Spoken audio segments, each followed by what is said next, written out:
Vale. Bueno, vamos a comenzar ya. Buenas tardes a todos los que estéis presentes y a los que estáis también por videoconferencia. Vamos a empezar un poco a ver la parte teórica, los derechos fundamentales, de una manera muy concreta, porque luego la presentación y la normativa y demás lo vais a tener colgado también en la plataforma. Y en un segundo apartado lo que haremos será ver casos prácticos de arbitrajes de problemas reales que han hecho los consumidores.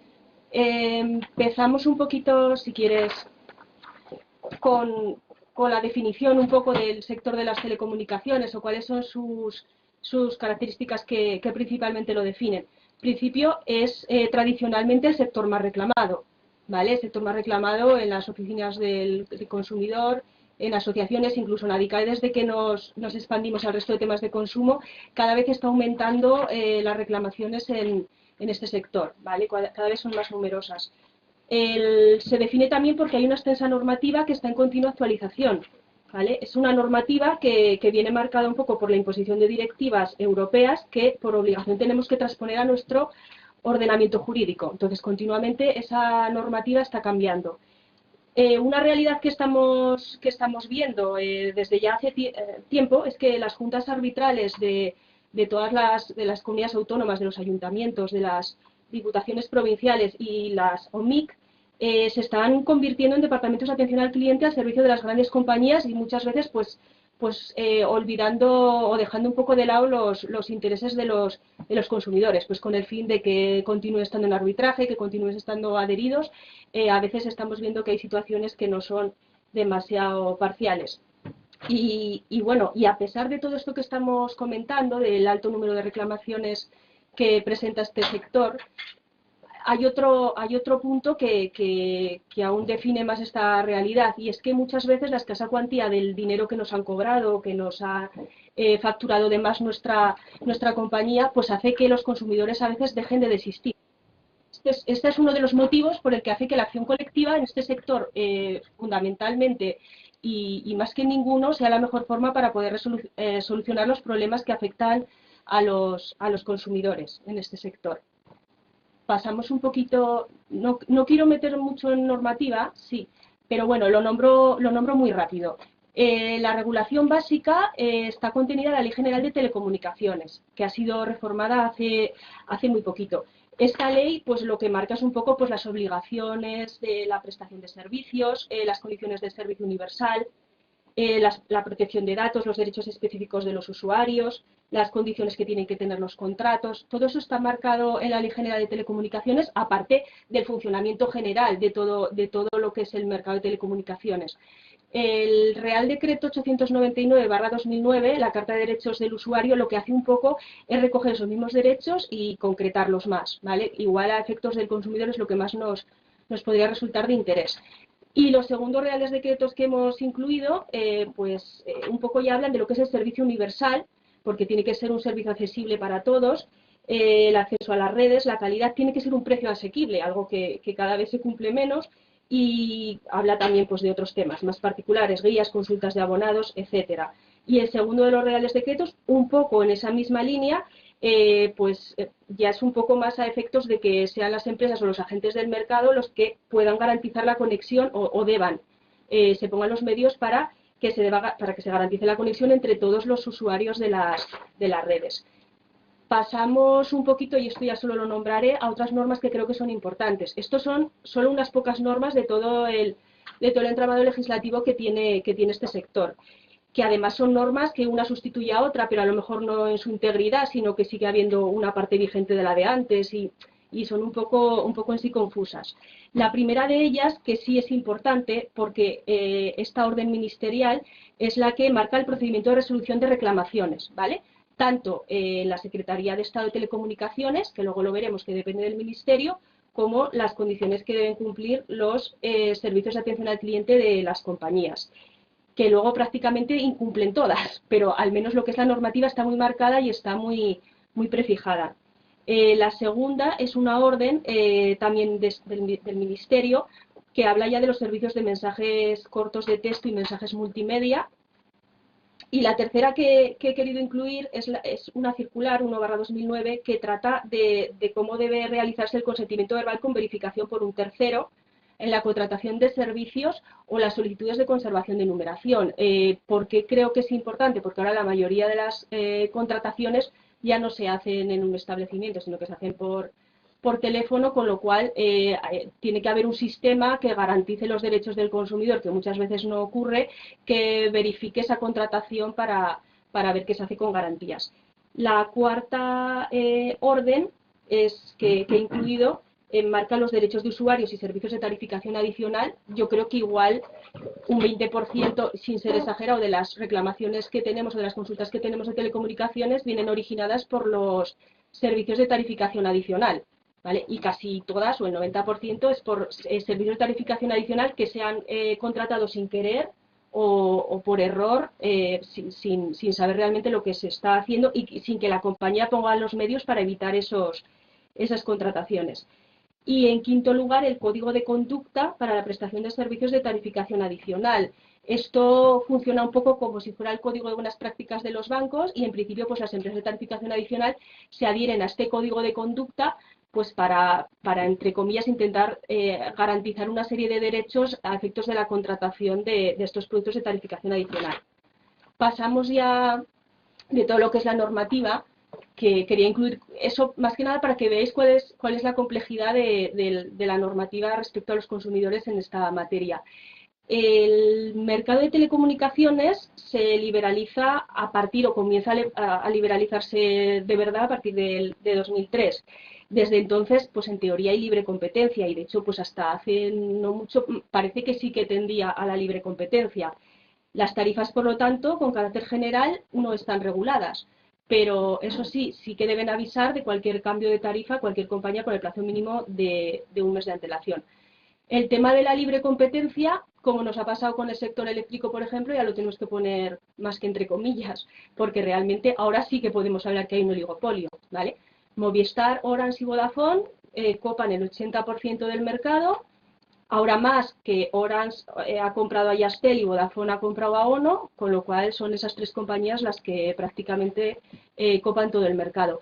Y lo que aparte sí que existe pues son operadores móviles virtuales que utilizan la red de las anteriores, no tienen red propia y que actualmente tienen más de 50 millones de líneas móviles. Y eso es lo que tenemos en sí, ¿vale? O sea que realmente lo que es un auténtico oligopolio. En el siguiente apartado voy a hablar muy brevemente de lo que son los derechos que tenemos al contratar un servicio de telecomunicaciones, ¿vale? Vamos a empezar por la contratación y luego veremos pues todo el tema de las portabilidades, las bajas, obligaciones. Iremos poco a poco, pero dando pinceladas básicas para que luego podamos preguntar sobre todo esto. En primer lugar, cuando contratamos el alta de una línea o pedimos el traslado, el plazo máximo que tiene la operadora prestadora del servicio universal, que actualmente es Telefónica, es de 60 días. ¿Vale? El resto de operadores no tienen ningún plazo cuando pedimos un alta en un traslado, entonces dependerá del contrato, que siempre tiene que aparecer en el contrato, pues en tanto plazo se debe hacer. En caso de que incumplan el plazo, el consumidor tendría derecho a que se le compense, ¿vale? Entonces lo que harían es extinguirle del pago de las cuotas mensuales o el tiempo equivalente en el que se ha superado dicho plazo, ¿vale? Para dar el alta o hacer el traslado. Y bueno, en todo caso, todas las contrataciones tienen que aparecer reflejadas sus cláusulas de forma clara y comprensible y ofrecer información eficaz y suficiente sobre el contrato, ¿vale?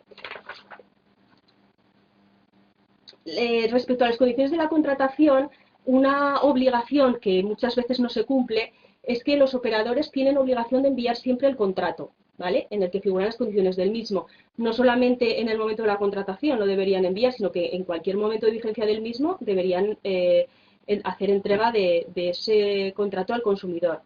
Este se debe pedir a través del teléfono de atención al cliente, que no debería tener ningún coste para el consumidor, ¿vale? Además, en las páginas web y demás tiene que aparecer también el contenido mínimo de los contratos. Para cualquier solicitud que se realice telefónicamente, pues una alta, una baja, una reclamación, etcétera, es obligatorio que nos den un número de referencia para que de esta manera tengamos constancia de que hemos realizado ese trámite. Un poquito comentar también el tema de la publicidad. Respecto a la publicidad, como en todos estos casos, tiene valor contractual. Lo único que sí que tenemos que fijarnos, pues que si hay una limitación de plazas o ofrecemos tales terminales, pero hasta tal tenemos tantos para ofrecer. A partir de allí no entraría, no podríamos hacer valer esa publicidad. O que esté sujeto a determinadas condiciones. Eso lo tendremos que ver y normalmente irá, como siempre, la letra pequeña. Las condiciones publicitadas, deben ser claras, concretas y sencillas y no deben vulnerar el derecho a la información que tienen los consumidores. En cualquier momento el consumidor tiene posibilidad de solicitar la cesación o rectificación de una publicidad ilícita ante la empresa anunciante o ante los tribunales. Por eso es importante, aquí lo decimos siempre, en caso de que, no solamente cuando contratamos, que nos demos cuenta, pues una publicidad, un anuncio que vemos que podría ser lesivo, que podría ser engañoso para el consumidor, podemos comunicarlo a DICAE o a una asociación de consumidores para intentar poner los medios para la cesación. Y respecto al spam telefónico, pues también una pincelada, ¿vale? Los consumidores tienen derecho a poder decidir desde la primera llamada telefónica no recibir más ofertas. Entonces eso es un derecho que a veces no conocemos pero que lo tenemos. Quiero decir, nos llama o no nuestra compañía, podemos decir yo quiero que a partir de ahora no reciba de este número o de esta compañía ninguna llamada más, ¿vale? También están prohibidas desde hace un tiempo las llamadas comerciales entre las 9 de la noche y las 9 de la mañana, ¿vale? Y también los fines de semana, incluido sábados y festivos. Os comento un caso relacionado con la publicidad, que es un caso que ha llevado muchas reclamaciones y que sigue llevándolos, que es el tema de la DSL real, ¿vale? La velocidad de la DSL tiene que ser real. El operador debe informar al usuario antes de su contratación de los factores relevantes que limitan esa velocidad efectiva, ¿vale? Si no está informado, pues deben prestar la que ahí aparece. La velocidad que ofertan en la publicidad las operadoras suele ser siempre la máxima, nunca hablan de la mínima, aunque la mínima tiene que aparecer en el contrato, ¿vale? Y si no coincidiera la mínima con la contratada, ahí ya podríamos reclamar. Respecto a la portabilidad. Que es la manera casi más habitual de contratar. Ya es raro que hagamos una alta nueva, porque lo que queremos es conservar el número. Entonces queremos cambiarnos de compañía, pero queremos seguir manteniendo el número que teníamos con la anterior. Entonces lo que hacemos es ir a una nueva compañía a pedir una portabilidad con los datos de nuestro contrato. Las compañías nunca pueden denegar la cesión de un número, ¿vale? Salvo en estos casos que he querido incluir allí, para que lo tengáis en cuenta. Casos que también se solicita un cambio de domicilio, cuando damos datos que no son completos o erróneos y que con eso no pueden realizar la portabilidad, cuando exista otra solicitud de portabilidad en curso para el mismo número, en caso de que tengamos suspendido el servicio por impago o casos de imposibilidad técnica o causa de fuerza mayor. Eso sí, la compañía siempre debe comunicar cuál es la causa por la que no nos realiza la portabilidad. ¿Vale? O sea, no es suficiente con que pase, sino que tendrá que comunicar, mira, pues no se puede hacer por este motivo y la antigua compañía, que es la que no cede, o sea, con la que estamos actualmente, lo comunicará a la nueva, que tiene obligación de comunicárnoslo a nosotros, a los consumidores. En la siguiente diapositiva, es un poquito en continuación con esto, que a lo mejor es lo que más problemas puede dar. Debe solicitarse siempre la portabilidad, lo que decimos, a la nueva compañía. Y en principio, con eso y dar los datos de nuestro contrato, se encargaría ya de tramitar la portabilidad. Y además se encargaría de solicitar la baja en la compañía anterior, con lo cual, en principio, con pedir una portabilidad ya no tenemos que hacer nada más, ¿vale? Lo único que es importante comprobar que no haya servicios vinculados a la línea, porque si tenemos otros servicios contratados, como paquetes de minutos, USB portátiles que teníamos además, o servicios de televisión que no se presta por la misma compañía o que están al margen, pues a veces contratamos con Yastel, pero el servicio de televisión nos lo dan a través de Canal Plus. Eso hay que darlo de baja, ¿vale? Entonces eso es bueno asegurarnos siempre de que no queda ningún producto vinculado, porque entonces sí que tendremos que dar de baja nosotros. El solicitud por escrito a través de un verificador, que de esto ya hemos hablado un poquito, ¿vale? La compañía graba una serie de datos que tiene obligación de grabar, como el nombre, el DNI, el número de teléfono, el tipo de contratación, y luego va a hacer unas preguntas, y lo que está grabando pues es el registro verbal de que nosotros pues respondemos que sí, que aceptamos la contratación de ese producto. Aquí también se dan casos de reclamación de los consumidores, porque muchas veces lo que se graba es las condiciones básicas del contrato, pero una oferta distinta que te han hecho antes, en el momento de llamarte o demás, a veces no está reflejado en esa grabación. Entonces ahí eso a veces se pierde y no lo puede hacer valer el consumidor. Luego, otra obligación, en este caso, es que la compañía siempre debe remitir al consumidor con posterioridad a la contratación las condiciones del contrato en un soporte duradero, ¿vale? Es algo que yo he visto casos ya de que no se está cumpliendo. Y comentar también que en todos estos temas de contratación a distancia, siempre que la contratación sea a distancia, o pues por internet o por teléfono, contamos ahora con un plazo de desistimiento de 14 días naturales. ¿Vale? Es que podemos decir, pues desisto del contrato y no tengo que explicar el motivo, sino que simplemente digo que desisto. 14 días tenemos que tener en cuenta desde que contratamos o desde que recibimos el producto vinculado a ese contrato. ¿Vale? Respecto a los plazos, y así concluimos ya un poquito explicando el tema de la portabilidad. Los plazos para realizar la portabilidad, en principio, es un día hábil para cualquier línea, sea de voz fija o sea móvil. Siempre hay un día hábil para realizarlo, ¿vale? Cuando se incluye también ADSL, podría ampliarse, o la ley contempla que pueda ser de hasta 6 días. Si el usuario pide que el plazo de portabilidad se amplíe, pues por a lo mejor nos interesa, bueno, voy a hacer la portabilidad, pero hasta este momento no quiero que se haga efectiva. El operador receptor estaría obligado a aceptarlo, ¿vale? Aunque con las causas que antes hemos dicho, podría ser que lo denegara, ¿vale? Y se podrían imponer, en ese caso, en el caso de, bueno, hago una portabilidad pero se espera, una fianza.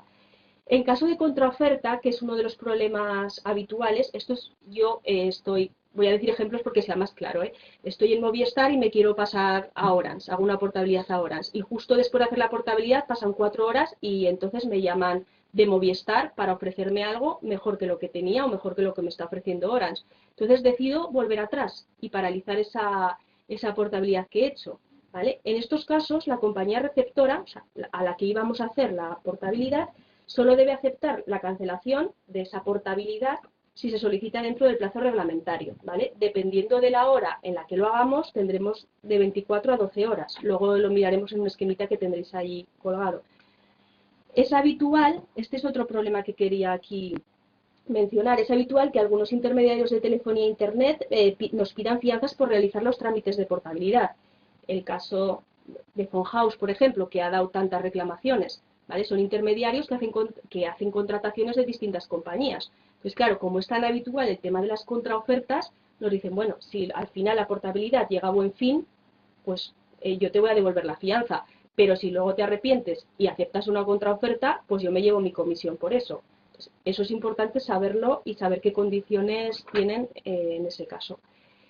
La siguiente diapositiva, esto no voy a entrar, pero bueno, porque veáis un poco en el esquema, depende la hora en que hagamos la portabilidad, cuál es el plazo en el que lo podemos cancelar, ¿vale? Que tenemos para cancelarla. Entonces, si lo hacemos por la mañana, pues desde las 8 hasta las 14 horas tendríamos hasta el día siguiente, con lo cual 24 horas, si no tendríamos 12. Pero bueno, esto es un poco la idea, ¿vale? Durante ese plazo, como todavía no se ha hecho el trámite, por decirlo así, podemos decir se cancela y no pasa nada. Si no, ya estaría hecha, ya habría que volver atrás, ¿vale? El procedimiento.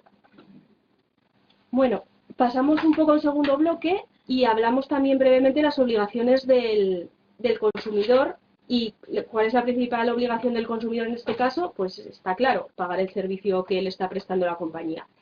¿Qué ocurre si no pagamos? ¿Vale? Pues entonces, en principio habrá que ver qué consecuencias pone en el contrato, pero que sí que podrá dar lugar a que se suspenda el servicio telefónico.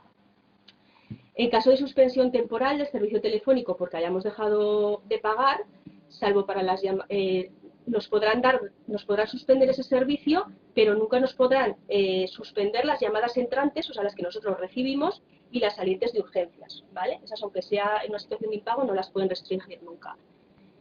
El otro tema es que el impago del servicio de acceso a Internet solo puede dar lugar a la suspensión de ese servicio. No nos puede suspender la línea fija ni la línea móvil porque no estemos pagando la parte de Internet, ¿vale? Aunque la factura aparezca junto. Y luego ya la normativa también prevé que el retraso en el pago por un periodo superior a 3 meses o la suspensión temporal en 2 ocasiones del contrato por retraso da derecho a la compañía a interrumpirnos ya de manera definitiva el servicio, ¿vale? Y a resolver el contrato. En tema de impagos, bueno, pues en caso de que el impago sea porque no estamos de acuerdo con uno de los importes facturados, esto es el caso más típico, pues nos han pasado unos SMS Premium o una suscripción, no estamos de acuerdo, tenemos derecho a llamar a la compañía y decir, bueno, voy a devolver el recibo, darme un número de cuenta porque voy a ingresar solamente la parte que sí que corresponde y con la que estoy de acuerdo, por la otra parte voy a reclamar. Y de esta manera no nos pueden cortar ningún tipo de los servicios básicos que tenemos contratados. Respecto a las inscripciones en ficheros de morosos, solo pueden tener lugar cuando exista una deuda cierta, vencida y exigible, que haya resultado impagada y siempre que se haya realizado un requerimiento previo de pago al usuario. Esto se incumple muchísimas veces y el problema de los consumidores, que esto lo hemos nombrado muchas veces, no sabemos a quién dirigirnos. Nos dirigimos al fichero de impagados, te van a dar datos muy básicos, pero no te van a dar el contrato para saber si está tu consentimiento o no. Si te diriges a la compañía te dicen que no, que ya te han pasado tu deuda a una empresa de recobros.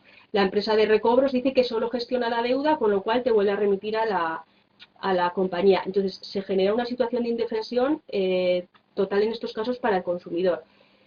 En nuestro país no tenemos ninguna normativa tampoco sobre las empresas de recobros, ¿vale? Somos los únicos países de Europa con Portugal que no hay normativa. Entonces, claro, eso también genera una indefensión porque puede ser que nuestra deuda, que vete a saber si es una deuda válida o no, porque a veces reclama y la quitan. Dice, hombre, pues lo que hemos hecho hasta ahora puede ser que está no en una empresa, sino en 5 empresas distintas, que te llaman, que te mandan cartas, que...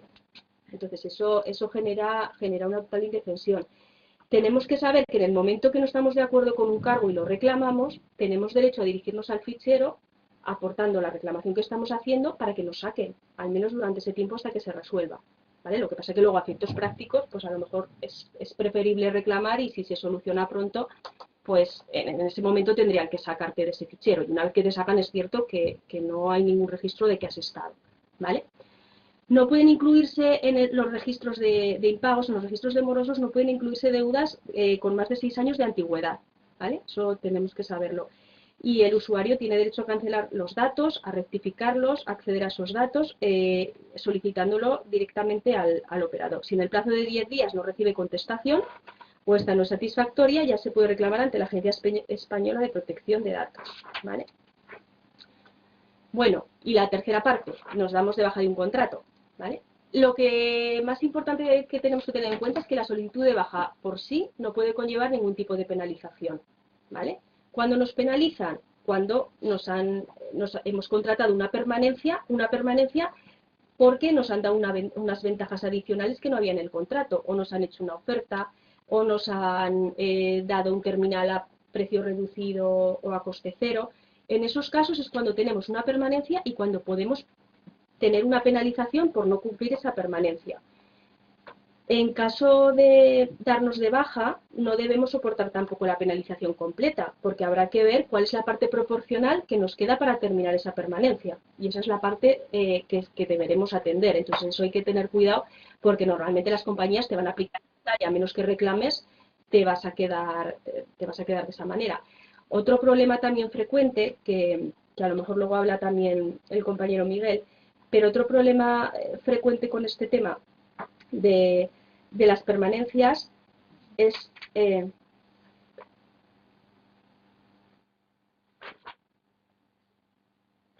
bueno, lo comento un poco más adelante.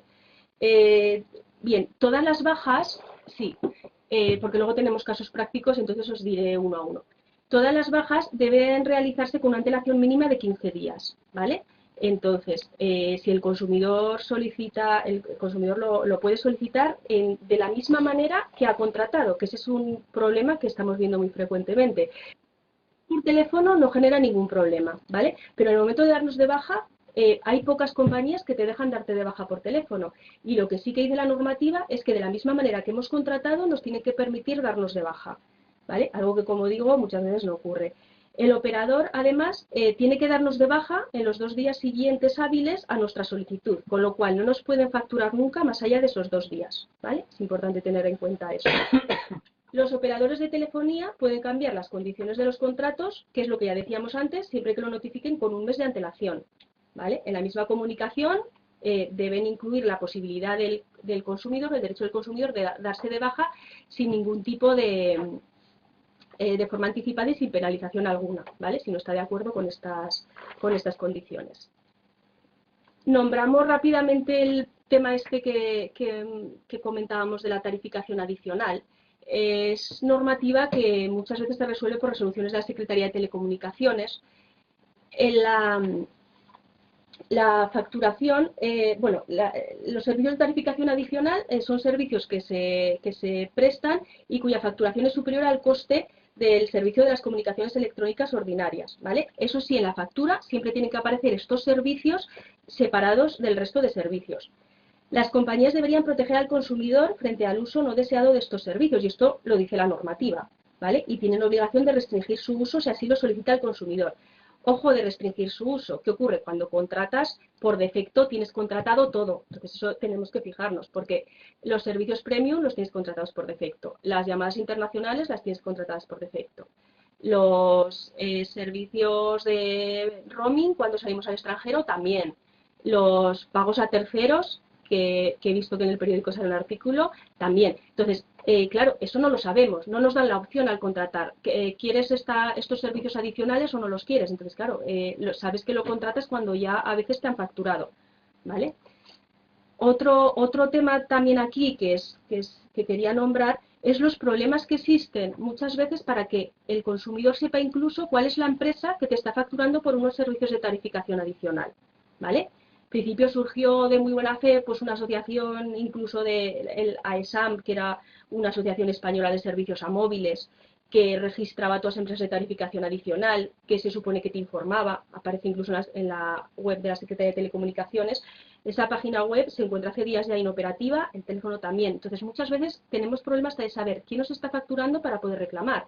Porque claro, si nos han pasado unos SMS premium y reclamamos a Movistar, Movistar nos va a decir, no, yo no soy quien ha prestado este servicio, soy un intermediario, yo no puedo saber si tú has contratado bien o no, con lo cual tienes que ir a esa empresa. Aquí nos volvemos locos a veces para saber el nombre de la empresa o la dirección física de la empresa. Esa obligación sí que tendrían las compañías, y por ley tienen las compañías, de informar de al menos quién te está prestando ese servicio para luego poder reclamar. Los servicios de tarificación adicional se distinguen en aquellos que se contratan por una sola vez o aquellos que se contratan con una serie sucesiva de mensajes, que sean suscripciones, alertas, etcétera, ¿vale? Está prohibida la prestación de este tipo de servicios sin la petición previa del usuario y su confirmación por el prestador. Las empresas deben garantizar la posibilidad de darse de baja de los servicios contratados mediante el envío de un mensaje que contenga la palabra baja dirigido al número corto que aparece en esa factura con ese servicio, ¿vale?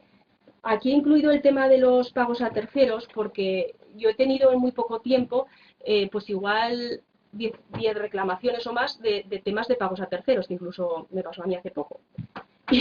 Y claro, el tema es que no son SMS Premium, sino que esto funciona como que la compañía lo que hace es intermediar entre a lo mejor una suscripción a una aplicación o a un área de juegos, etcétera, o a una sección de vídeos, y lo que hace la compañía es actuar como intermediario de pago.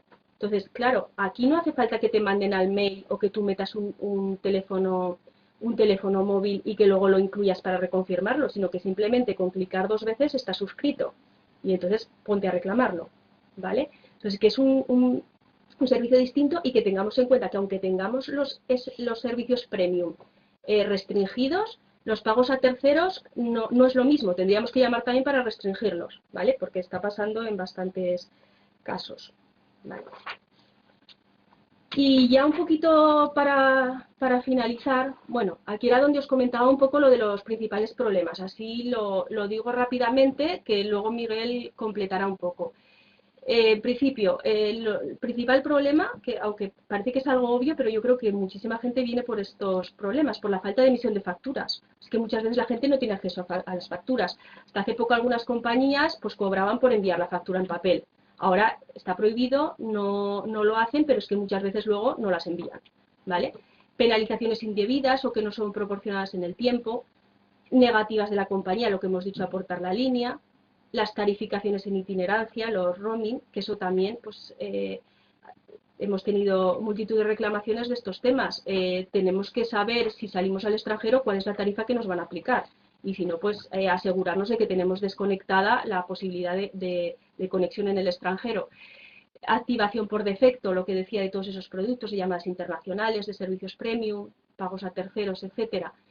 el cobro por servicios que la compañía nos ofreció gratuitamente, ¿vale? Pues ahora o el cambio de condiciones incluso. Ahora estamos viendo el tema de la Movistar Fusión, por ejemplo, pero que ha sido ONO y han sido más compañías. Tarifas que ofrecían tanto en contrato como en la publicidad, pero también en el contrato para siempre o para toda la vida, pues esa cláusula ya ha dejado de existir, porque ya no ha sido para toda la vida, ya las han subido. Entonces, si quieres, vete o si no, sigue. El problema también de la gente que se está yendo es que te dicen, vale, no hay penalización, eso es verdad, respecto a la línea fija y ADSL, pero luego respecto a las líneas móviles sigues teniendo esa permanencia, con lo cual no puedes irte a una segunda compañía y contratar todos los servicios como los tenías con el Fusión, por ejemplo. ¿Vale? Luego, problemas, pues el cobro por la liberalización del móvil, que Adica está haciendo ahora una campaña también respecto a esto. Que la compañía se quede con esa de tarjetas prepago o nos obliguen a unos consumos mínimos o a recargas periódicas, bueno, etcétera. Esos son un poquito los problemas, pero luego, como veremos casos concretos, ya concretaremos. Y respecto a reclamar, ¿vale? Nos metemos ya en ello ya muy brevemente, así le pasaré la palabra a Miguel. Servicio de atención al cliente, ¿vale? Este es el primer paso que tenemos que hacer cuando hemos tenido un problema con nuestra compañía.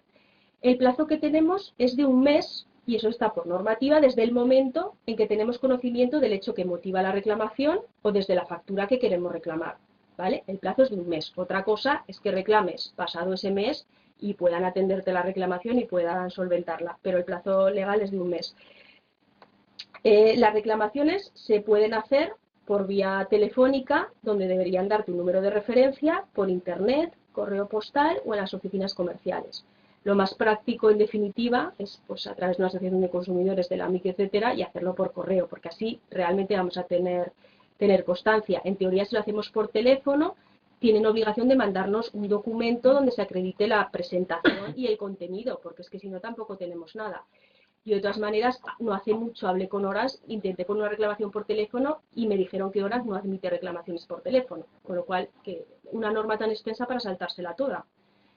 Pero bueno, en todos los contratos además debe figurar el teléfono de atención al público, que debe ser gratuito, y la dirección electrónica y página web del operador, ¿vale? Así como la dirección física también para poder dirigirnos por escrito.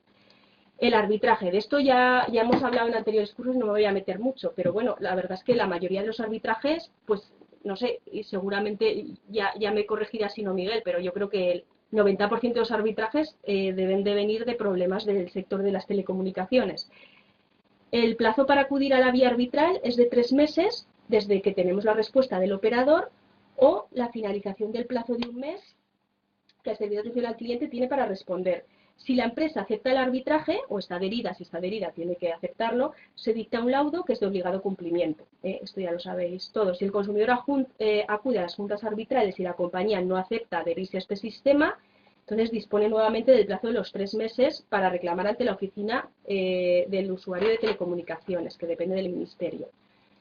Y el órgano supervisor, que es la Oficina de Atención al Usuario, que actualmente depende de la CNMC, tiene un plazo de 3 meses para reclamar desde la contestación del SAC, ¿vale? Si tenemos 3 meses desde que nos contesta el servicio de atención al cliente para poder dirigirnos a esta oficina. Transcurrido un mes sin respuesta o tras la no aceptación del arbitraje por la empresa. La oficina tramita y resuelve en el plazo de 6 meses. Cuando la resolución es favorable al usuario, podrá incluir la restitución de los derechos vulnerados o la obligación de devolución de cantidades indebidas, ¿vale? Y la respuesta que nos da esta oficina agota vía administrativa y contra ella puede interponerse recurso contencioso administrativo. Otra cosa es la viabilidad de eso, porque un recurso administrativo de un consumidor que tenga que ir con un abogado, pero bueno, eso es un poquito el funcionamiento. Otra cosa es que una resolución que tengamos de la Oficina de Atención al Usuario que prevea la devolución o la anulación de una factura, pues lo más fácil es que luego la compañía ceda, y si no, pues en vía judicial es muy complicado que un juez no te dé la razón, después de tener un informe favorable de esta oficina. Y con esto concluyo un poco, si os parece. Pasaremos a la parte práctica de laudos más destacados que ha tramitado el compañero Miguel Sánchez, y luego ya hacemos turno de preguntas a todos. Si queréis, pues preguntas que haya las vais recopilando para que luego pues algún representante de cada sede lo pueda decir. Además que con posterioridad en el chat de la plataforma podéis mandar lo que consideréis, ¿vale?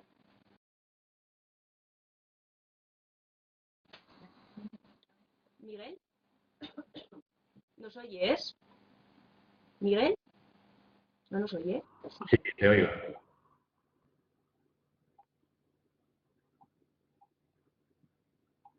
Sí, ¿me oyes, Iciar?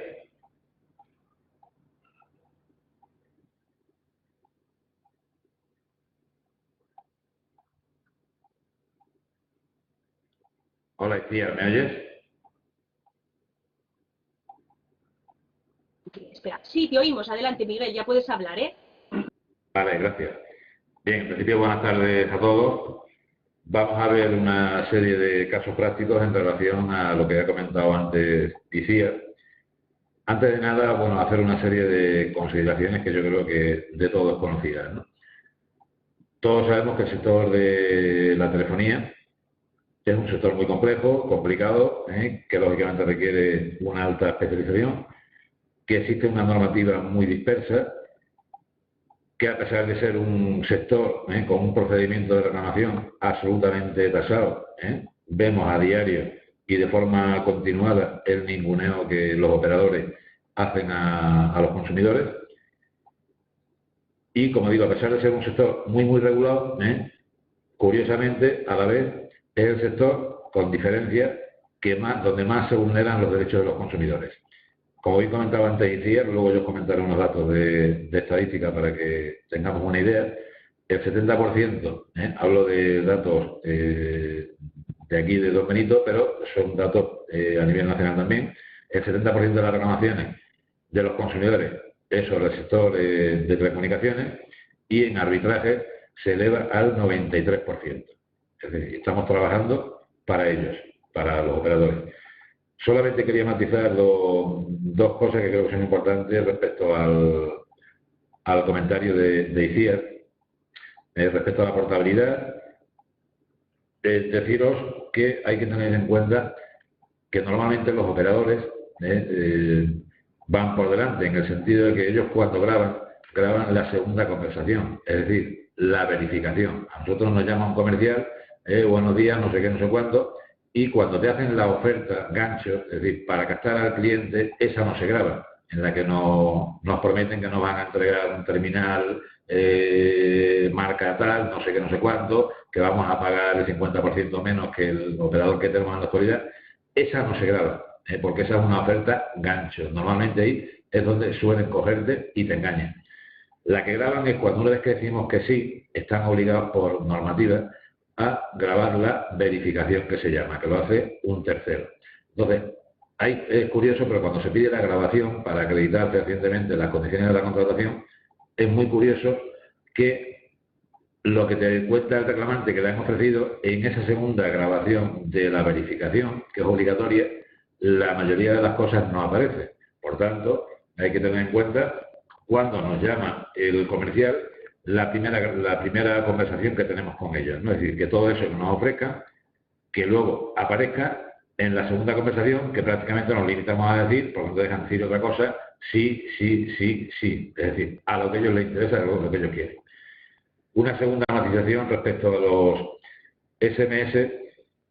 Yo soy partidario, y la experiencia nos demuestra, que a pesar de que el operador no es el titular en ningún caso de los números cortos que prestan ese tipo de servicios, sí es aconsejable, por la experiencia que tengo, de hacer directamente la reclamación al operador, en vez de al titular de esos números, que suele ser un tercero, ¿no?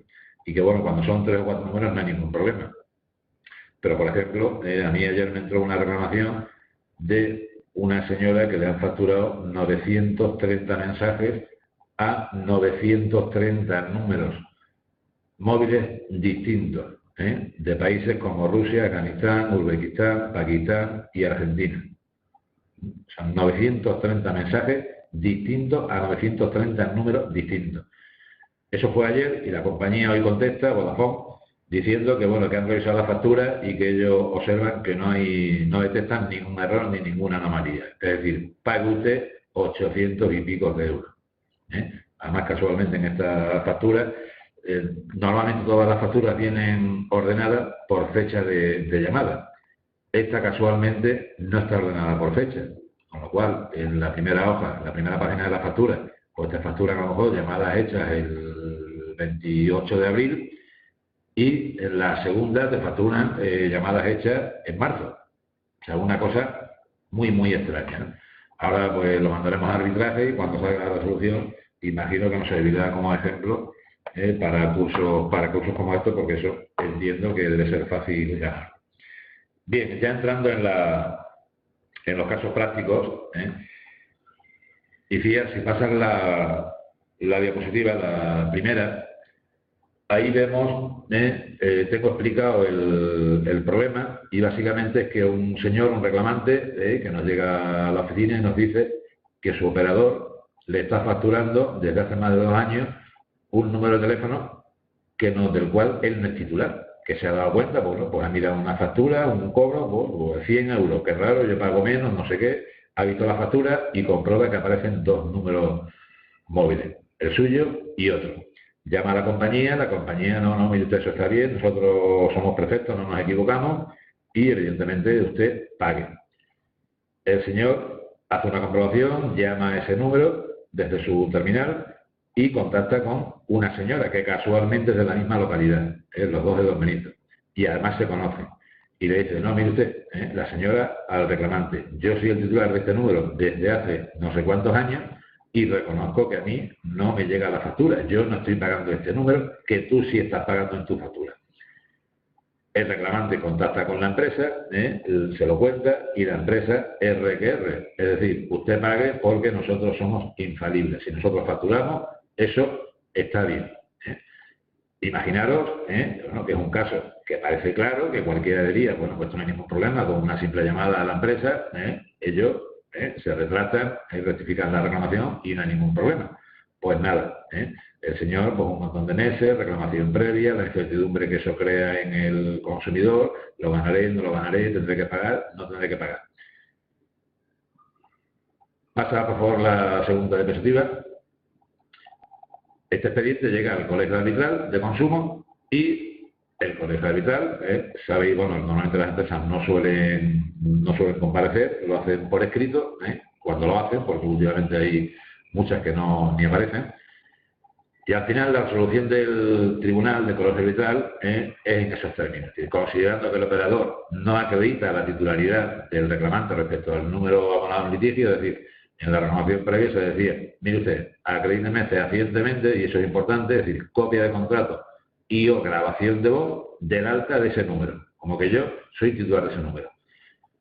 La compañía no lo ha acreditado, por tanto, el tribunal, considerando que es curioso porque la compañía lo que nos envía al Colegio Arbitral es un contrato firmado por una persona distinta, es decir, el reclamante es un señor, el contrato lo firma una señora, con sus datos, que no coincide con otro DNI, con otro domicilio, y la empresa R que R, esto está bien, pague usted. Evidentemente, en la resolución del Colegio Arbitral se le estimó la reclamación y se le obligó a la compañía a abonar, a devolver el importe facturado por ese número que no era titular. Como veis, el plazo de presentación de la reclamación previa fue en abril del 2014 y la resolución arbitral fue en enero. Es decir, el señor estuvo todos esos meses con esa incertidumbre, ¿no? Entiendo que no es justo. Pasa a la siguiente, por favor. Otro segundo caso práctico y real es que la reclamada, señor que se queja que le habían cambiado de forma unilateral su tarifa, del fin 16 a tarifa ardilla. El señor, cuando se da cuenta que es más cara, reclama, mire usted, que a mí no me interesa esto, yo no he autorizado el cambio, cámbieme usted a mi tarifa originaria. La empresa se niega y dice, bueno, pues entonces baja, o si quiere que le cambie la tarifa a la que usted tenía del fin 16, tiene que pagar penalización. La reclamada, la empresa, en este caso Orange, le factura 121 euros concepto de penalización. Lo mismo. El reclamante, en la reclamación previa, solicita acreditación fehaciente. Demuéstrame usted, dígame, que yo he contratado ese cambio de tarifa. La que yo tenía a otra. La empresa no solo no demuestra, sino es que ni contesta, y además de no contestar y no acreditar ese cambio, lo que hace es suspender el servicio telefónico al reclamante, con los perjuicios que ello conlleva, de estar un montón de meses sin servicio telefónico, por falta de pago. Evidentemente, otro caso flagrante y muy claro, en el cual se ve, mire usted, si es que esto con una simple llamada en 5 minutos se tenía que arreglar. Pues nada, vemos en la cerrazón de los operadores. La resolución del colegio arbitral, si pasa 10 días, por favor, fue esta que tenemos ahí. La reclamada contra el colegio, ofreciendo un ajuste a bonos y encima no reconoce el error, pero bueno, pues por deferencia comercial realizó un ajuste a bonos en la factura por importe de la penalización que le había cobrado antes. El reclamante acepta esa oferta y el colegio arbitral dicta un laudo conciliatorio, es decir, como que las dos partes están de acuerdo y además se le impuso la obligación de excluirle del registro de morosos. El plazo de reclamación, pues ya veis, no es oro todo lo que reluce, como bueno, pues esto en 3 meses se resuelve, lo que dice la norma y tal, respecto a los laudos, vemos que los plazos se disparan y al final eso quien lo paga es el de siempre, el consumidor. La reclamación previa esta se hizo en mayo y el laudo se dictó en enero del 2015. Vamos a otro ejemplo para que veáis que no podíamos ver 3 días, ¿no? Porque es que de todo, absolutamente de todo. En este otro caso, vemos que la reclamación versaba sobre lo siguiente, es decir, una señora que recibe un terminal enrutado, eso quiere decir que es un terminal que para cuando uno marque, que te facture una compañía concreta, ¿no? La señora recibe este teléfono en su domicilio, ella asegura y dice que no lo ha solicitado, es decir, que no tiene el consentimiento ni su autorización. La reclamante solicitó la baja a la compañía y la compañía le dice, mire usted, no le doy de baja. Si usted quiere que yo le dé de baja, debemos de cobrar una penalización. Es decir, encima, que yo no solicito el teléfono, que me lo han enviado ustedes, que no me demuestran ni me acreditan, que yo lo he contratado, ustedes se niegan a dar de baja si no le pago una penalización. Pues bueno, pues lo mismo. La reclamada no contestó a la reclamación previa, fuimos al colegio arbitral y el resultado del colegio fue el siguiente. Si pasa, por favor, Iciar. La resolución, en este caso, fue la siguiente. Considerando el colegio arbitral la incomparecencia del reclamante a la audiencia, eso es un detalle que es curioso también, ¿no? Es normal que los grandes operadores no comparezcan en la audiencia, pero últimamente estamos viendo más incomparecencia de lo deseado de la parte reclamante, cosa que no le beneficia nunca porque no es lo mismo leer una reclamación en frío sobre papel que cuando los árbitros y el presidente están viendo cara a cara al reclamante, al consumidor, exponer su caso en un porcentaje muy, muy, muy alto, porque hombre, ya cuando uno tiene más de 1.500 laudos en la espalda, tú prácticamente casi al 80% sabes si el consumidor te está mintiendo o no. Y eso es así. Pero bueno, estamos viendo que últimamente los reclamantes no suelen comparecer a la audiencia. En este caso concreto no compareció y el tribunal lo que entendió consideró que la reclamada no presentó alegaciones que desvirtuaran las manifestaciones del reclamante. Es decir, si usted no me demuestra lo que dice el reclamante dice que me ha contratado y usted no me demuestra, ni me contesta, ni me manda nada, pues yo doy la razón al reclamante. En este caso, le doy la razón a darse de baja sin penalización alguna. Es decir, o sea usted de baja o puede usted realizar portabilidad a otro operador sin cargo alguno. Como veis el plazo, más o menos seguimos los mismos plazos. La reclamación previa en el 2014 y el laudo se dictó en enero del 2015. Pasamos a la siguiente diapositiva. En este caso en concreto seguimos con Orán. Este también es muy, muy curioso y además este es muy, muy reciente. Este es de hace 15 días. Una señora mayor de 79 años contrató vía teléfono, lo típico te llama, la señora acepta la oferta, contrató con fecha 9 de diciembre el servicio fijo, móvil y ADSL. La reclamada tenía que remitir un terminal móvil que no le remitió, solamente le envió el router. A los 2 días de la contratación solicita cancelación de todos los servicios, la reclamada se niega a darle de baja Y además le exige el pago de una penalización por importe de 171 euros. En la reclamación previa, el operador no contesta, como casi siempre. La reclamada remitió escrito de alegaciones y grabación al colegio arbitral. Y es muy curioso. Es decir, en la reclamación previa, el operador no contesta. Cuando manda las alegaciones al colegio arbitral, nos manda unas alegaciones por escrito y una grabación. Y casualmente, es muy curioso, es decir, en el escrito se hablaba de unas fechas de alta y de baja, en las que se decía que había pasado el plazo de desistimiento, que no podía existir el contrato. Y en la grabación, curiosamente, se habla de otra fecha que no tiene nada que ver con las que figuran en el contrato, o sea, en las alegaciones, perdón. Te reconoce la reclamada, que eso es de juzgado de guardia, te reconoce la reclamada que tienes derecho por ley al plazo de desistimiento de 14 días, pero que si tú ejerces tu derecho de desistimiento, ellos, a pesar de todo, te van a cobrar la penalización. O sea, daros cuenta la desvergüenza, porque no tiene otro nombre, de los operadores. Nos mandan una alegación con unos datos erróneos para justificar que no existe, que no puede tener derecho al desistimiento del reclamante, y luego nos mandan una grabación en la que nos dicen, le dicen al reclamante, tiene usted derecho, pero a pesar de ello, nos pasamos las normas por donde nos da la gana, y si usted se da baja en el plazo de ejercer su derecho de desistimiento, encima le vamos a cobrar también, ¿no? En este caso, el colegio arbitral dictó el siguiente laudo.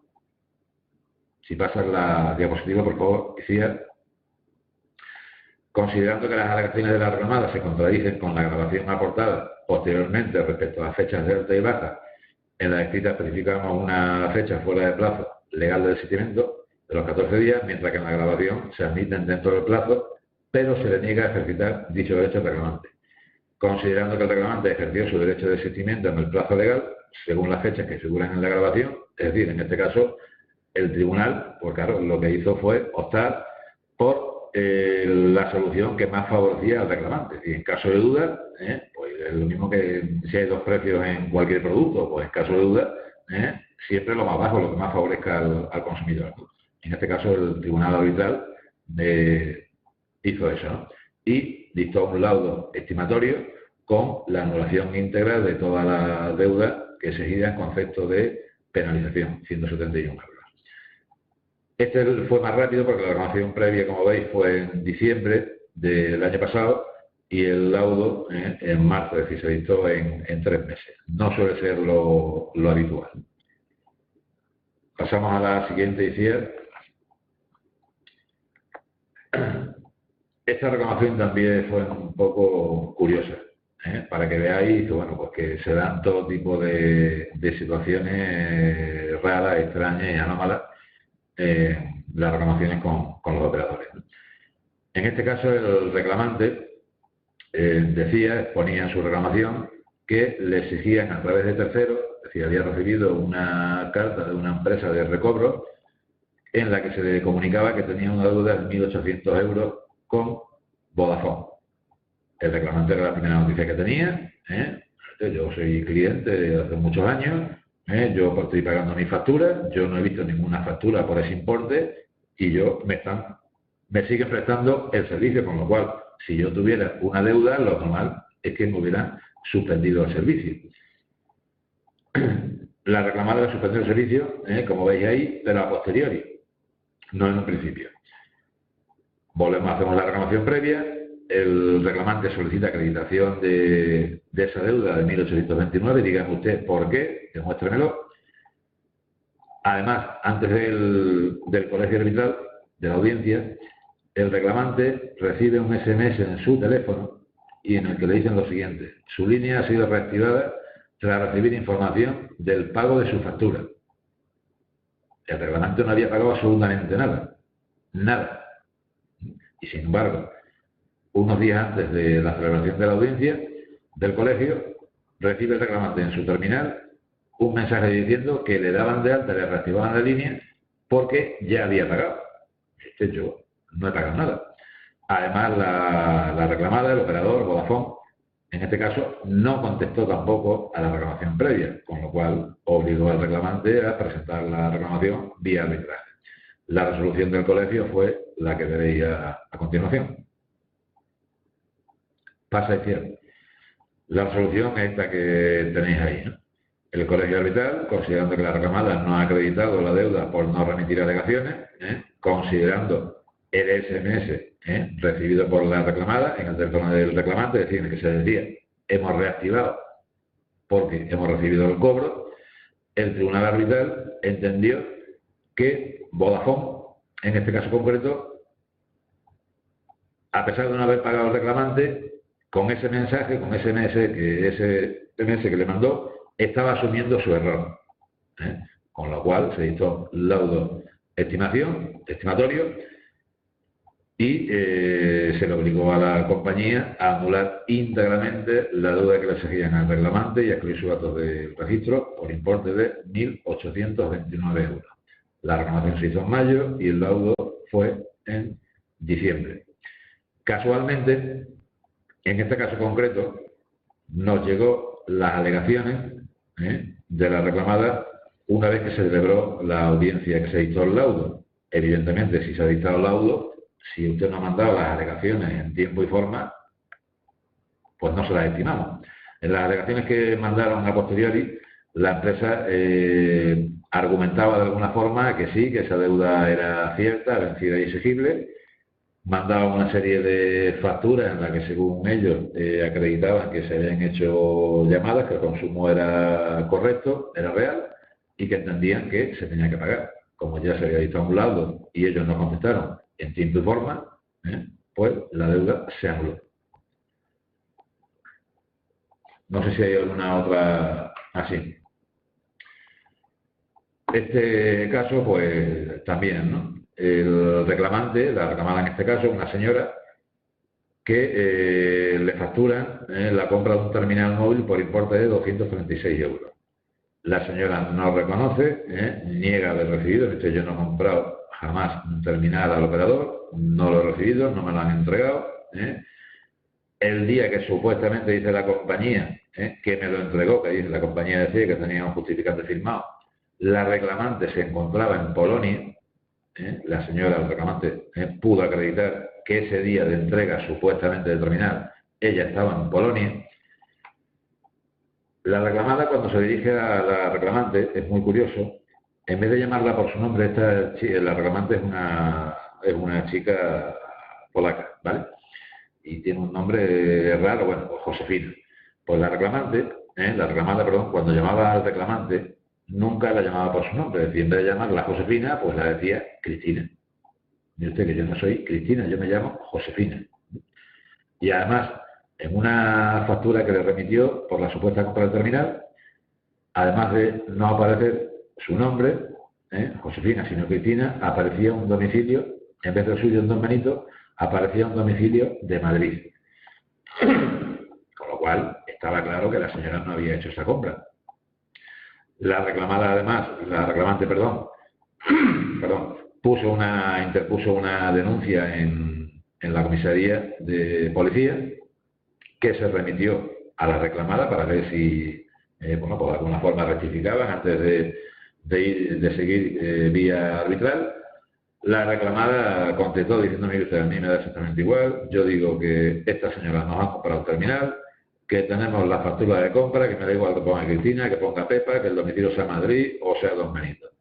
Nos reiteramos en la deuda y esta señora nos debe 236 euros porque, según nosotros, hemos vendido un terminal y además se lo hemos entregado. Pues la resolución del colegio arbitral fue la siguiente. Considerando que la compra del terminal no queda suficientemente acreditada solo por la simple emisión de la factura por parte de la reclamada, es decir, el hecho de que a mí, Movistar, Vodafone, me emitan una factura, no quiere decir que yo haya hecho ese consumo o haya realizado esa compra. Considerando que el domicilio que figura en la factura es de Madrid y la reclamante reside en Don Benito, considerando que la reclamada no acredita la entrega del terminal, teniendo en cuenta lo que hemos dicho antes, que el supuesto día de entrega del terminal la reclamante se encontraba en Polonia, y no en Madrid, donde se entregó el terminal. Al final, el colegio arbitral dictó el laudo estimatorio, dando la razón a la reclamante, anulando íntegramente la deuda por importe de 226 euros y excluyendo los datos de la reclamante del registro de morosos. En este caso, pues la resolución, igual, desde la reclamación previa hasta el laudo, otros 6 meses de incertidumbre, de fatiga, de agobio. Esta es una chica polaca, una chica joven que vivía aquí sola, que estaba agobiada, que no tenía familia, que, bueno, para ella ya era todo un mundo, ¿no? Y, bueno, pues además se tenía que ir a Polonia, quería dejar zanjado el asunto antes de irse, con lo cual, bueno, pues un follón, ¿no? Todo sin comerlo ni beberlo.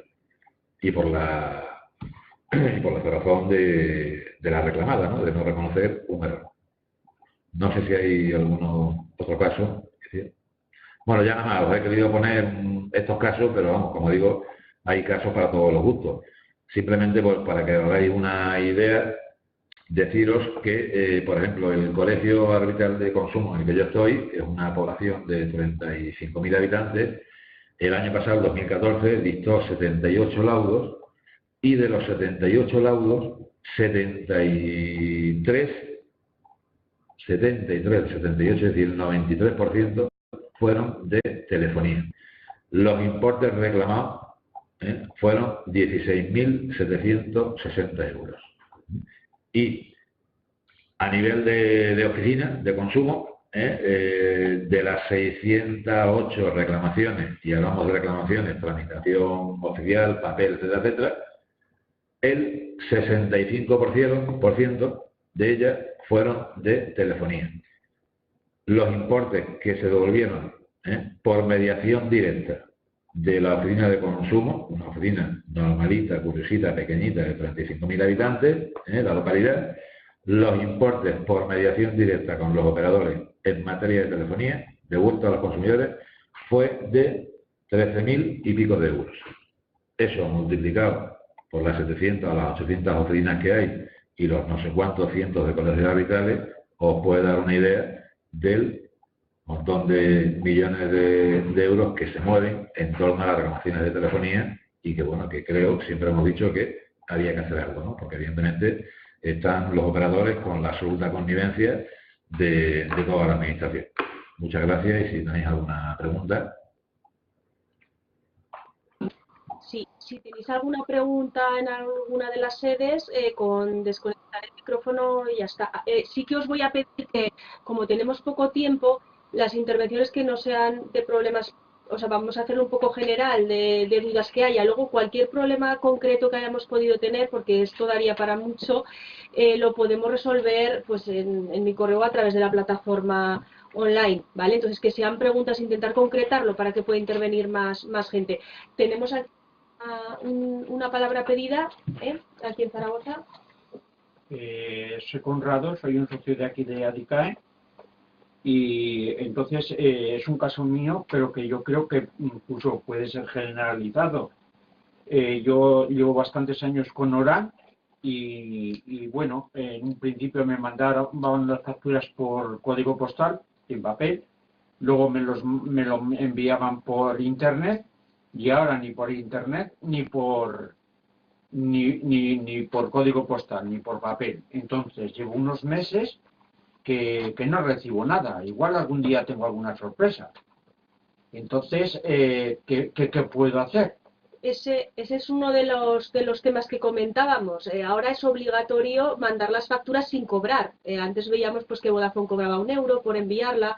Ahora el problema es lo que comentábamos, pues que como no pueden cobrar, pues hay algunos que se limitan a no enviarlo. Eso haremos todas las reclamaciones que haga falta, y si vemos que es un caso generalizado, pues intentaremos a nivel de la asociación pues hacer algún escrito, alguna denuncia o lo que esté en nuestra mano. Me imagino que no será el único caso, Conrado, que le habrá pasado a más gente. Sí, eso sí es un tema generalizado, es decir, la mayoría de los operadores por sistema no remiten la factura en soporte papel, a no ser que expresamente y por escrito lo haya solicitado el cliente. Entonces, pues la excusa es que mire usted por internet, ellos lo da igual que tú tengas o no tengas, lo aconsejable, y yo creo que sí habría que hacer una campaña en ese sentido, porque además cuando llamas pidiéndola, sí te dicen que te van a cobrar si te la mandan. Eso es para quitarte la idea de, bueno, si te van a cobrar, pues no me la mande y va, pues lo miro por internet o me busco la vida, ¿no? Yo sí aconsejaría pedirla por escrito, en el caso concreto que has comentado.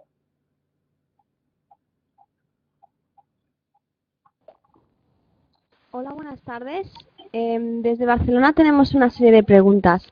La primera, en el caso de traslado de línea, se ha comentado de plazo máximo de 60 días para Movistar. ¿Existe un plazo mínimo y máximo para el resto de operadores? Segunda pregunta, en caso de los spam telefónicos, ¿cómo podemos justificar que los recibimos fuera de horario, tanto nocturno como fines de semana?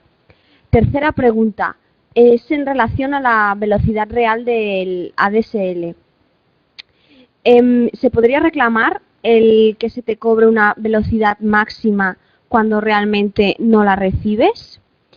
Cuarta, en relación a tema de los impagos. Antes de ser incluido en un fichero de impagados, ¿existe un mínimo de cuotas impagadas antes de ser incluido en este fichero y que se te pueda exigir?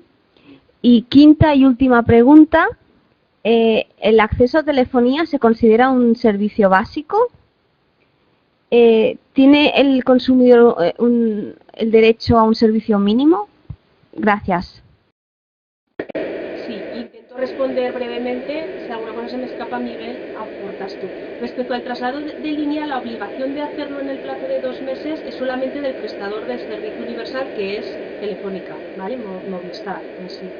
El resto de compañías no tienen un plazo mínimo ni máximo para realizarlo, pero el plazo máximo para efectuarlo tendrá que aparecer en el contrato que firmemos con otra compañía, ¿vale? Aunque por ley no hay plazo, tiene que aparecer en el contrato, eso sí que está regulado. Respecto a la identificación de los mensajes spam, pues es una pregunta buenísima, que yo no sé tampoco, igual luego Miguel nos ilustra. Yo entiendo a ver, que realmente lo que tenemos que hacer cuando alguien nos llama es hacerles que se identifiquen, y con ese número, si no, podemos descubrir fácilmente quién ha sido. El registro de llamadas se queda siempre, o sea, que quiero decir que la prueba pues está allí, de que lo hemos hecho, y si no, como hemos dicho, pues a la Agencia Española de Protección de Datos también podríamos reclamar. La velocidad real, claro que se puede reclamar, ¿vale? El mínimo que tiene que aparecer en contrato, por obligación lo tienen que prestar, y si se han comprometido en un contrato a darte un máximo y nos ha especificado los problemas que habría en la prestación, lo que decíamos, desde luego se puede reclamar y se puede pedir incluso la resolución del contrato en caso de que no lo estén prestando, ¿vale? Sin tener que soportar ningún tipo de penalización. Respecto a la cuarta pregunta, que hablábamos de los impagos, a ver, no hay un mínimo de cuotas. Quiero decir, para aparecer en un registro de impagados, si tú tienes una deuda de 5 euros y ellos quieren meterte, te lo pueden meter, ¿vale? En un registro. Lo único es que las condiciones que decimos, que debería ser una deuda que te han reclamado antes, que tiene que ser cierta, tiene que estar vencida, real, eso es todo muy subjetivo, que luego para probarlo, pero vamos, en principio no hay un mínimo de cuotas. Eso sí, a veces por un importe muy pequeño, pues igual no te meten, porque también a ellos pues les genera un coste muy pequeño, pero les genera. Y la última pregunta era sobre el servicio básico, que ahí no he querido entrar mucho, pero sí, o sea, la normativa que os hemos estado comentando se especifica que, claro, es un derecho básico universal y que debería ser accesible para todos y a un precio accesible. No solamente lo que es la parte de la telefonía fija tiene que ser accesible para todo el territorio nacional, sino también el acceso a Internet, que me parece con un máximo de 1 mega o no sé, ¿vale? Pero está prefijado también el acceso a Internet. Me parece que tiene que ser con esas condiciones, ¿vale? Aunque en la normativa está todo eso, y si no os lo confirmaré también a través del chat. ¿Preguntas? Bueno, yo comentaros un par de preguntas. A ver, ¿es lícito que te cobren gastos cuando tú devuelves un recibo? Y otra pregunta, ¿podemos nosotros grabar las conversaciones que tenemos con la compañía distintamente que ellos la graben y las podemos grabar antes? Nada más.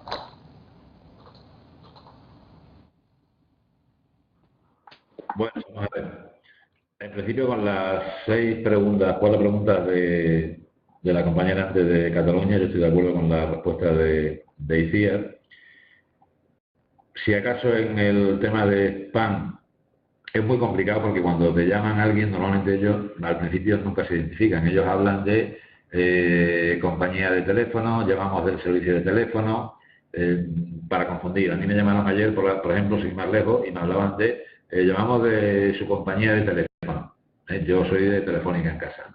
Y es para ofrecerle una rebaja. Claro, eso cualquiera que lo oiga, pica. ¿eh? Lo que pasa es que es complicado porque casi nunca se identifican. Es cierto que ya con la nueva normativa es raro ver que te hagan llamadas fuera de los horarios establecidos y en fines de semana. Cosa que antes, por lo menos, pues bueno, era a todas horas, ¿no? Y te llamaban a las 4 de la tarde un sábado, a las 11 de la noche un domingo. Ahora yo eso no lo estoy viendo. Sí es verdad como, bueno, es pues, como una táctica o picaresca, ¿no? Tú en el momento que te llaman, cuando mire usted Miguel Sánchez García, en el momento que le dice, oiga, dígame usted sus datos, dígame de dónde ha sacado mis datos personales que lo voy a denunciar a la Agencia de Protección de Datos. Automáticamente cuelga. Automáticamente. No sé por qué, pero les entra miedo y cuelgan, ¿no? Entonces, pues también hay que tener un poco de picaresca cuando recibamos ese tipo de llamadas, ¿no? Respecto a la velocidad de ADSL, normalmente lo que te suelen decir las compañías, cuando le mandas una medición, pues mire, yo le mando una medición y bueno, pues es que la medición pues lo he hecho de un programa que he visto en internet.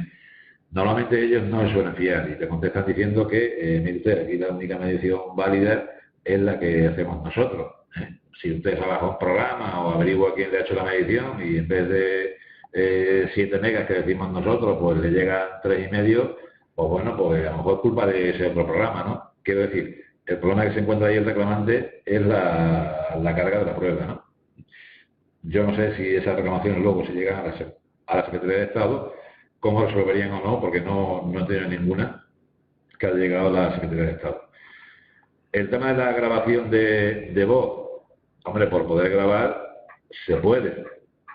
Otra cosa es que luego el tribunal, que sea, le dé validez o no.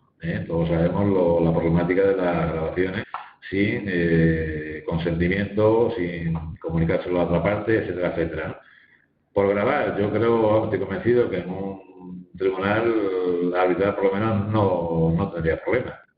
Incluso si grabamos y le decimos, le avisamos, mire usted, le estoy grabando la conversación, no hay ningún problema. Yo creo que te la admitiría, ¿no?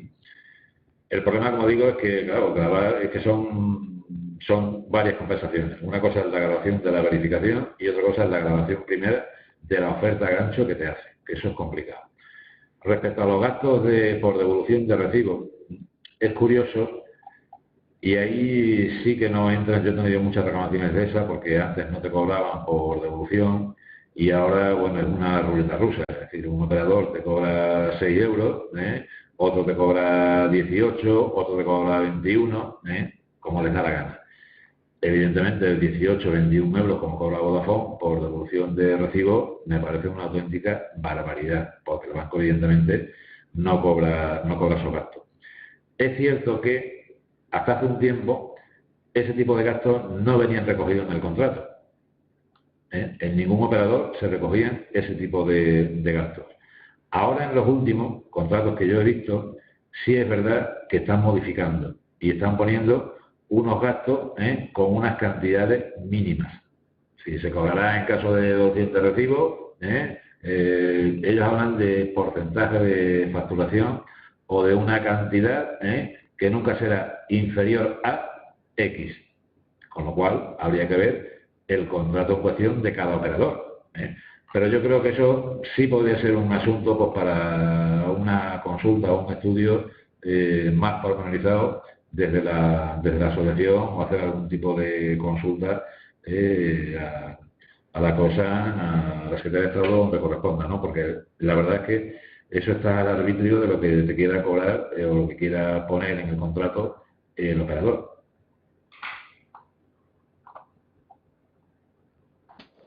Bueno, ¿alguna pregunta más? Vamos a ser breves para ver si podemos... Desde Madrid tenemos una... con el traslado que está mostrando ahora. Hola. Mira, yo quería preguntar, últimamente se ha estado hablando de la huelga de instaladores de Movistar y yo, bueno, me han comentado desde varios, bueno, amigos, familiares, que llevaban 3 o 4 días sin servicio, de teléfono ni de internet, debido a este caso. Yo me pregunto si eso es legal y cómo puede haber estos cortes debido a ese tema, o sea, pues eso. Sí, no, aquí hemos hecho varias reclamaciones, incluso de compañeros, y claro, realmente si hay huelga de trabajadores o de técnicos o lo que sea de Movistar, las consecuencias de esa huelga las tiene que asumir la empresa, ¿vale? Porque es huelga propia suya, entonces tendría que asumirlo. Ahí se puede reclamar, en principio, claro, por el tiempo que no te han prestado el servicio, luego te van a compensar, o lo más seguro es que te compensen, pero aparte, si a consecuencia de eso tienes algún daño y perjuicio, pues se podría también intentar reclamar. ¿Vale? Aquí tenemos, de hecho, hasta modelos de reclamación que los colgamos pues para socios y para el resto de consumidores. Entonces, a cualquiera que lo necesitéis, os lo podemos pasar sin ningún problema. O si conocéis gente que lo haya pasado, porque le ha pasado a bastante gente. Sí, ¿alguna otra pregunta? A ver si nos da tiempo de 2 o 3 más. Sí, mira, desde Sevilla estamos aquí preguntándonos, porque en el caso anterior de esta persona que estuvo hablando de que se dio 6 meses hasta que vino el laudo y demás, ¿cómo es que no existe, no se habla de daño y perjuicio y cosas de estas? Vamos, esa es la pregunta. Gracias. Sí, Miguel. Sí, porque el colegio, es decir, el tribunal, como cualquier tribunal, no puede conceder más de lo que el reclamante solicita. Si más de lo que aparece en el petitum del reclamante, no se puede conceder. Si el reclamante no pide daño y perjuicio, evidentemente el tribunal no se lo puede conceder. El tema de los daños y perjuicios es complicado, es decir, es muy bonito en las películas americanas, y estamos acostumbrados a verlo, y sacas un montón de millones de dólares, pero aquí en España los daños y perjuicios, la jurisprudencia pues es muy clara, es decir, te habla que tienes que acreditarlo de forma fehaciente, la relación causa-efecto, etcétera, etcétera. No es fácil, con lo cual a la hora de hacer la reclamación, y yo hago cientos de reclamaciones, al año miles, claro, el papel aguanta lo que quieras, pero claro, pues daño la gente te lo plantea, pero que si no lo acreditas luego tú te ves en el tribunal y dices, bueno, ahora ¿cómo se lo concedemos? Yo sí he dictado algún laudo, he estado presente en el que se le ha concedido daños y perjuicios, por ejemplo, y lo he comentado en alguna ocasión, tuvimos uno de Vodafone, que ahora es muy famoso, por una sentencia incluso, de Asturias o Galicia creo que ha sido, el asunto de la liberación de terminales. Hace unos meses tuvimos un señor que, bueno, se tiró meses peleando con la compañía, con Vodafone, para que le liberaran unos terminales. La compañía se negó, liberó unos sí, pero otros 2 no. Bueno, el caso es que el señor se fue a Madrid, contrató una empresa para que le liberaran los 2 terminales. Se gastó 190 euros, creo que fueron, una cosa de esa, en la liberación de los terminales. Y cuando hice la reclamación, que se la hice yo, pedimos daño y perjuicio, aportamos la factura que podía demostrar y acreditar que había sido un profesional, una empresa dedicada a eso, y le había cobrado esa cantidad, y el colegio arbitral, el tribunal, decidió, obligó a la compañía, a Vodafone en este caso, a pagarle los daños y perjuicios ocasionados. Y él tuvo que pagar la factura que presentó el reclamante. Pero es que es complicado, o sea, queda muy bonito decir los daños y perjuicios, pero los tribunales en eso es complicado. Bien es cierto que, hombre, que en arbitraje, si quieres, existe un poco más de manga ancha, ¿no? Por aquello de que es en equidad y no siempre en derecho, pero es complicado. El pedir daño y perjuicio es complicado. Sí, si tenéis una última pregunta de algún sitio y luego remitiremos pues ya al chat cualquier cuestión que tengáis.